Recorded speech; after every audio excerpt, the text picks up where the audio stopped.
What's up, everybody? My name is Gary, and today I'm going to talk about vaping and, what that is. When I first started vaping, I had a bunch of questions, and I didn't know enough about vaping to even know the correct questions to ask when I was looking for stuff on the internet. So, what I'm going to try and do is clear up, a bunch of basics, I guess, if you're just starting, whether you're still smoking cigarettes or you just quit smoking cigarettes and you want to start vaping, or you're currently vaping and you just have some questions. I'm going to try and answer as much as I can. I've had a bunch of people ask me stuff recently, very recently. All of a sudden, just a bunch of people have been asking me about what I do and how I got started. So, I'm just going to try and clear up as much as I possibly can in as little time as I can do it. So we'll start from the basics and work our way up to semi-advanced, I guess, vaping stuff. So let's do it. Ladies and gentlemen, boys and girls. Vaping 101. Here we go. So what vaping is basically just smoking electronic cigarettes.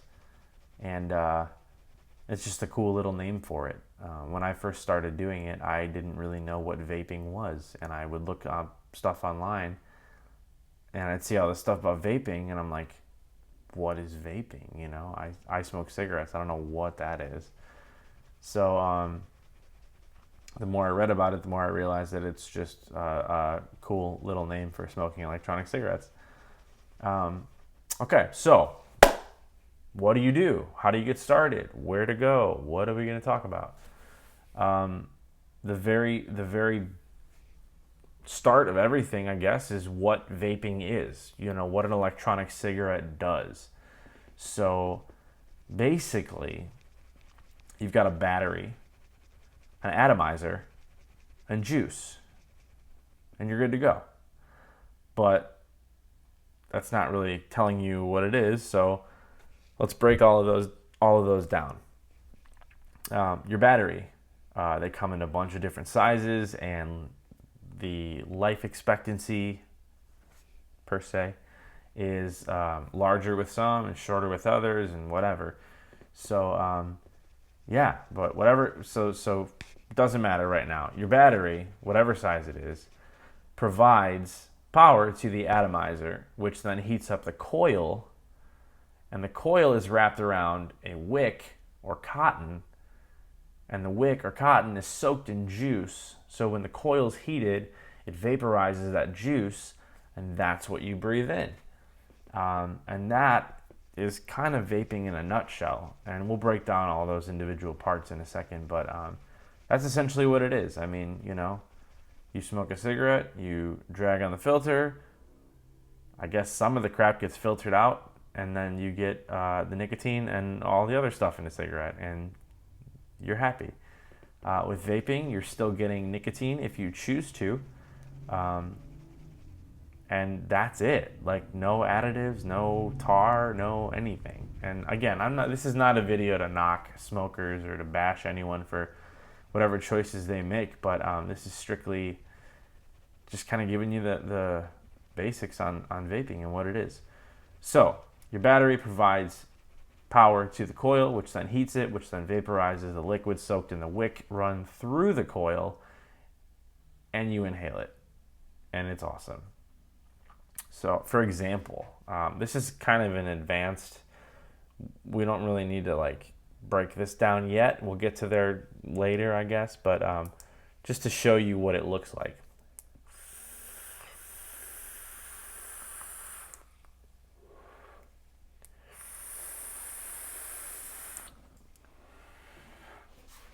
So that's what vaping is. It's kind of awesome. So starting from the beginning, when you say you just quit smoking and you're like, I want to move to electronic cigarettes. A lot of people make the move of going with what's called a cig-alike, and they look like cigarettes, which is why they're called a cig-alike. A lot of times the very, very entry level ones are all one piece, no charging necessary. You just go and you usually they have them at gas stations or like Walmart or something, and you can just go pick one up, and basically you just drag on it until it dies, and you throw it out, and that's it. And it's just got a cartridge in it that has nicotine juice in there, and that's what you're vaporizing, and that's what you're inhaling. So you still get nicotine, but you're not getting all the extra crap in cigarettes. And yeah, I mean, it's made to look like a cigarette. It's made to taste and feel like a cigarette. And for the most part, it does. I mean, you still get your nicotine, which is what you're actually after anyway. So it does its job. In terms of quitting smoking, it didn't work for me. I didn't like them, but that's totally personal preference. I have some friends who didn't like it, didn't work for them. I've read a bunch of stuff online about people who could not quit smoking because of those things. I'm not telling you not to do it. If you think that you could quit smoking because of a cig-alike, then for sure, go buy one and see what it does, you know. But yeah, that's basically what that is. They have a pretty short battery life, maybe like 120 to 250 milliamp hours, which is how the battery life on these things are measured. Basically what that means is, so 250 milliamp hours is essentially 250 seconds of battery life. And yeah, that's kind of all. It gives you like an hour and a half to 2 hours maybe if you're not like chain vaping this thing. If you just moderate use, it'll give you like maybe close to 2 hours. Yeah, that's pretty much all there is to know about that. So the step up from that is still technically a cig-alike, but you buy a little. This is a battery for a cig-alike, and then you would screw a cartomizer in there, and your cartomizer has a coil inside of it and a bunch of cotton around the center post of that, so you can fill that with whatever juice you like, or sometimes you can get them pre-filled from stores online or tobacco stores or anything like that. And yeah, I mean, it's the same kind of thing, but the nice thing about that is when you're done, you don't have to throw the whole thing away. You can just charge your battery and buy some new cartridges, or even refill the cartridges you have a few times. So that's in the long term, it's cheaper than just constantly buying disposable cigarettes. But again, it's kind of hit or miss with people as far as, will this help me quit smoking? And you have to try it yourself and find out. But it didn't work for me as well. This is the first one that I bought, and I bought this probably 6 years ago, way before I actually quit smoking. It didn't do anything for me. I will say that I was surprised at how much it felt like a cigarette in terms of like a throat hit. It felt like I was dragging a cigarette, but the taste, it was so bad. I didn't like it. I felt like I was sucking on a fog machine all day, and I had that fog taste in my mouth. I wasn't into it. It didn't, and eventually it just turned me off, and I went back to smoking cigarettes. And it wasn't until last year that I bought an electronic cigarette starter kit and really finally quit. And we'll get to that in a second.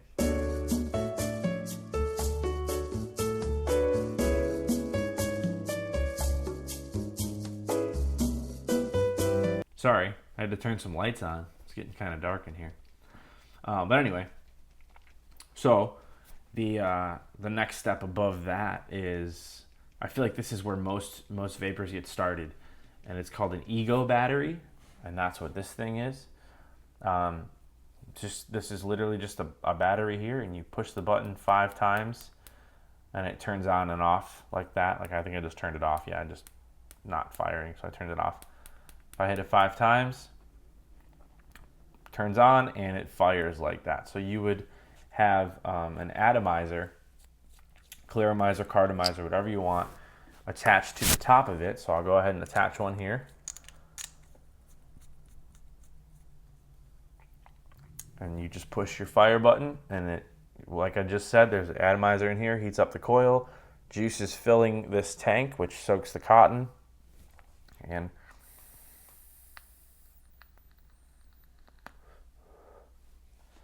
this battery sucks. Personally, mine is old and beat up, and it's not good. But yeah, I mean, that's where you start, and that totally got me off of cigarettes. I had pretty strong juice nicotine wise when I first started, because I smoked like a pack and a half a day. Not a pack and a half, but close to a pack and a half. I mean, a little over a pack a day.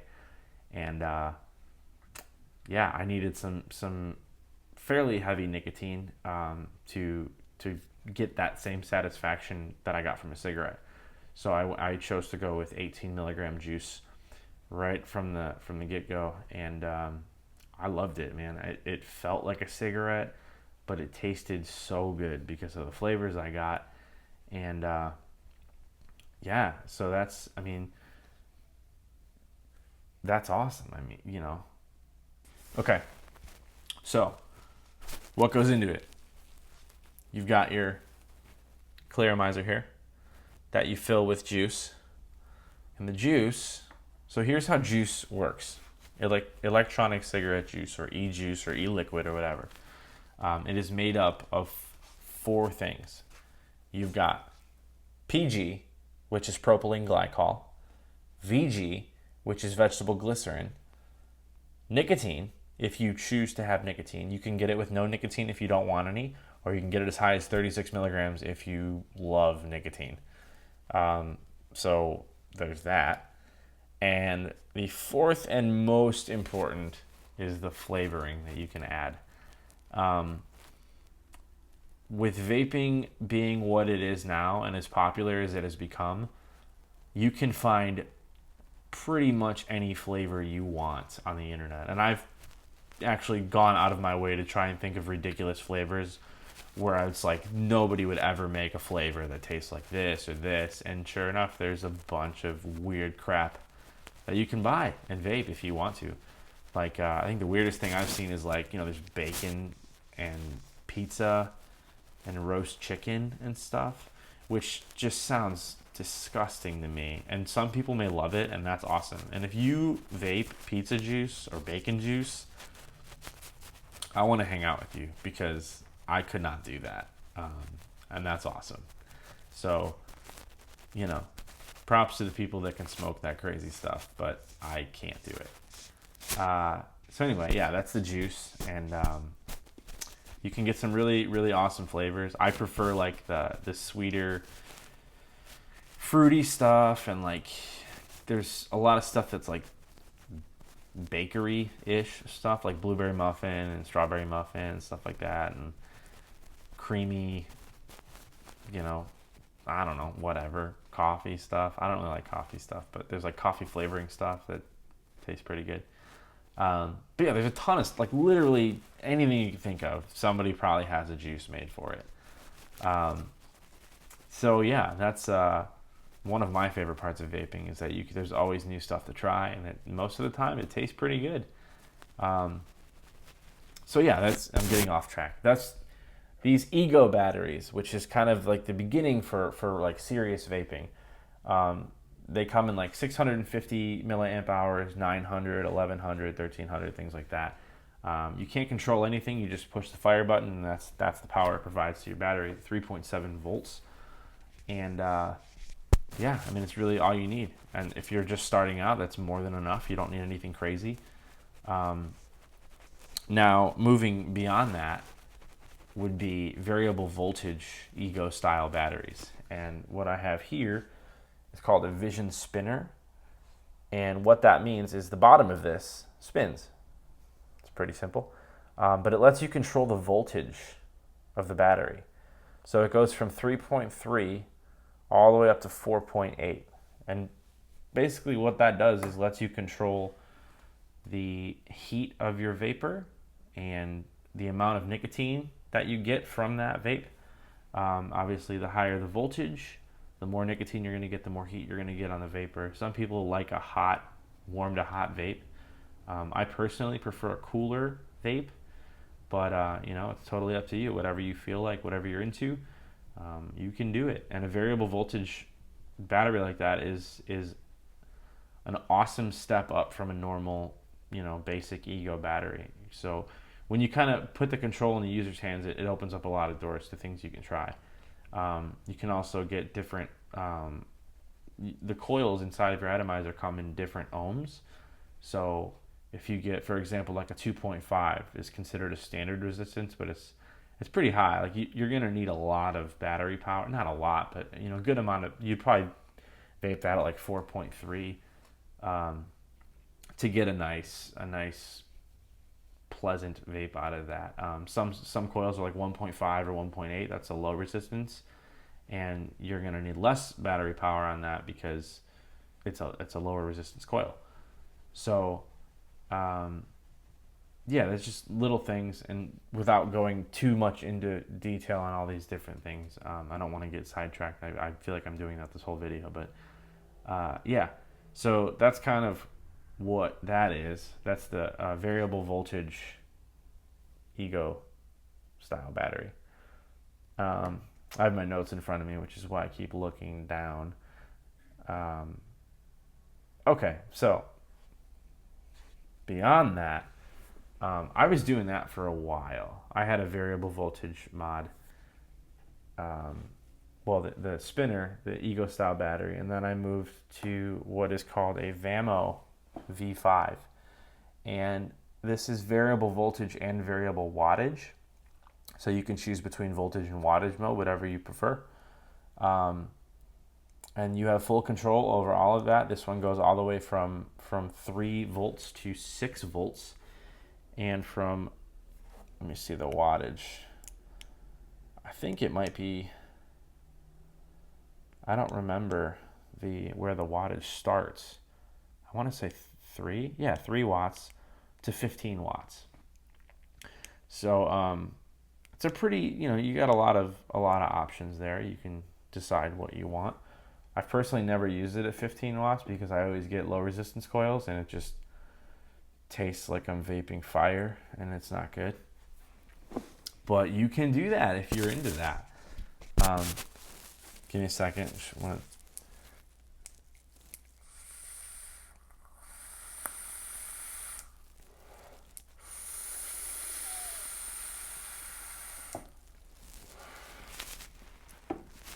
Okay, the next point, APV mods, which are regulated mods like this. You have a battery in the back of this, and you control the voltage, or wattage rather, on this. This one goes from 7 to 30 watts. This is a HANA DNA 30 mod.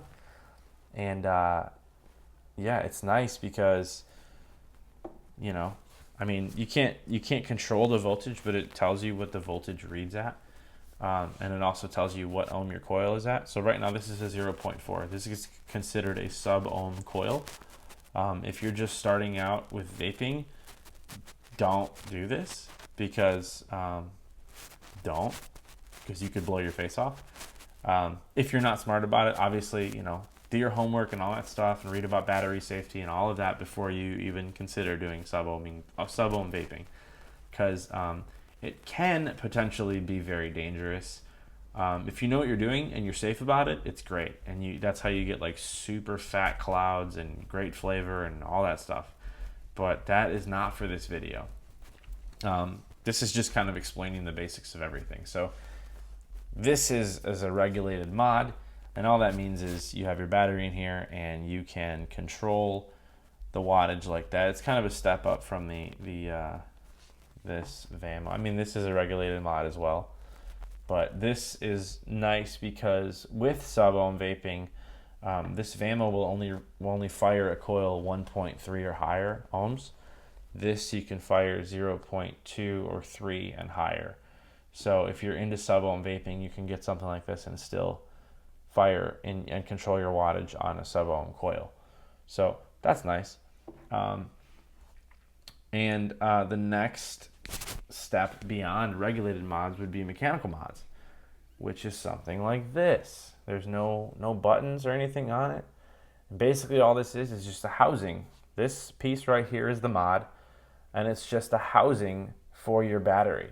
So So your battery goes in here, and you just get whatever the battery, like if it's fully charged, it's 4.2 volts, and that's the power that goes to your atomizer here. And that's what you got to be careful about with sub-ohm vaping and battery safety. You need to make sure that you have a battery that has a high enough amp draw if you're doing sub-ohm vaping to handle the amp draw of the the combination of the battery power plus the resistance of your coil and stuff like that. But again, that's another video. We'll talk about that later. But this is kind of like way down the road if you're just starting vaping. Depending on how fast you want to move, this is definitely not a beginner thing. So I would recommend starting with like an ego, like I said earlier in the video. You got your ego here. Boop. This is a great starting battery. Like I said, most people start with those, and they're awesome, and it really totally helped me. It worked for me. I quit smoking right away because I had, a great starting kit, and I had everything I needed, and I had the internet to tell me what I didn't know, which is awesome. Do not take the internet for granted, especially when it comes to vaping. There are tons of people who make tons of videos. Pretty much any question you could possibly have about vaping, somebody has already covered it. And I'm not trying to do anything groundbreaking. I'm just trying to help people who have asked me about it. And ultimately, if somebody's interested in vaping, if I can answer a question that somebody else hasn't, awesome. That's all I'm trying to do, is just help people out with making the move to vaping and quitting smoking, essentially. But yeah, so I don't really know what else to say. I mean, I know I kind of ramble a lot, but I hope I covered all that stuff that I should have covered for an intro video. So you tell me. If this video sucks, tell me how to make them better, I don't really know. If you liked it, thank you for watching all of this. I know it's going to be kind of long, but yeah, I'm very appreciative of you watching all of this if you have made it this far. I'm going to start doing reviews soon of different mods and different drippers and all that stuff, which you don't know what that means. I'm just realizing that. But yeah, so once you figure out what drippers are and different types of mods and rebuildable atomizers, come back to my page and you can read reviews on those when you're ready to start looking for those. So thank you very much for watching. I hope that I have answered any questions you might have. Feel free to leave questions in the comments, and I will do my best to answer them in a timely manner. Yeah, have an awesome night.